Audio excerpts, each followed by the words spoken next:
ಇವತ್ತಿನ ಬೆಳವಣಿಗೆ ಏನಿದೆ, ರಾಜ್ಯ ಸರ್ಕಾರ ಅವರ ಹಲವಾರು ನ್ಯೂನತೆಗಳನ್ನು ಮುಚ್ಕೊಳ್ಳಿಕ್ಕೋಸ್ಕರವಾಗಿ ಅವರ ವೈಫಲ್ಯಗಳನ್ನು ಜನಗಳಿಂದ ದಾರಿ ತಪ್ಪಿಸ್ತಕ್ಕಂಥದ್ದಕ್ಕೆ ಇವತ್ತಿನ ಒಂದು ಜಂಟಿ ಸದನದ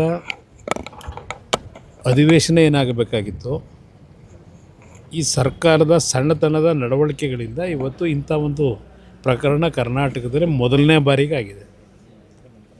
ಪದೇ ಪದೇ ಬೀದಿನಲ್ಲಿ ಚರ್ಚೆ ಮಾಡ್ತಂಥ ವಿಷಯಗಳನ್ನು ಈ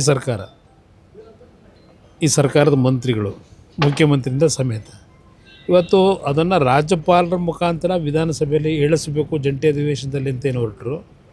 ಅದರ ಹಿನ್ನೆಲೆಯಲ್ಲಿ ಈ ಒಂದು ಪ್ರಕರಣ ಇವತ್ತು ರಾಜ್ಯದಲ್ಲಿ ಪ್ರಥಮ ಬಾರಿಗೆ ನಮ್ಮ ಸಂವಿಧಾನದ ಚೌಕಟ್ಟಿನ ವಿಧಾನಸಭೆಯಲ್ಲಿ ನಡೆದಿದೆ. ಇದರ ಒಟ್ಟಾರೆ ಸಾರಾಂಶ, ಈ ಸರ್ಕಾರಕ್ಕೆ ಇವರ ಹಲವಾರು ತಪ್ಪುಗಳನ್ನು ಮರೆಮಾಚೋಕ್ಕೋಸ್ಕರವಾಗಿ ಈ ಒಂದು ಜಂಟಿ ಅಧಿವೇಶನವನ್ನು ದುರುಪಯೋಗಪಡಿಸ್ಕೊಳ್ಳಿಕ್ಕೆ ಹೊರಟಿದ್ದಾರೆ.